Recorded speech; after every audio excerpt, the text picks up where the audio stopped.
Hello mga madi, maayong hapon. So, akong init ang kaning kuan. Bagtak sa manok. So, bagtak sa manok no, akatong kagabi no leftover gabi, wala ko nurot dahan kay bay madi.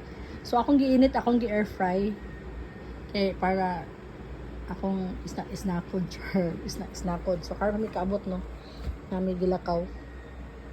And then, during the pita, nagkuan ko akong kanang pressure cooker ang bagtak sa baboy. Bagtak sa baboy na pod no.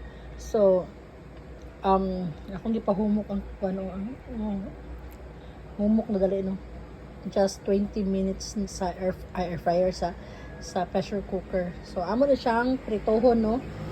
Kanang nagkuan ta sa pata, crispy pata. So kay birthday man ni Papa Brendo, Papa ni Grumpy man. So iyang daw handaan og crispy pata. So ano crispy pata ato nang pritohon buta na ginisa mix later. So ginisa mix baka naman. Anyways, joke. So diri ta balik ta diri sa atong bagtak sa manok. So mga snack ta madi. Mayong hapon di sa inyo ha, mga unta. Thank you for watching guys. Bye.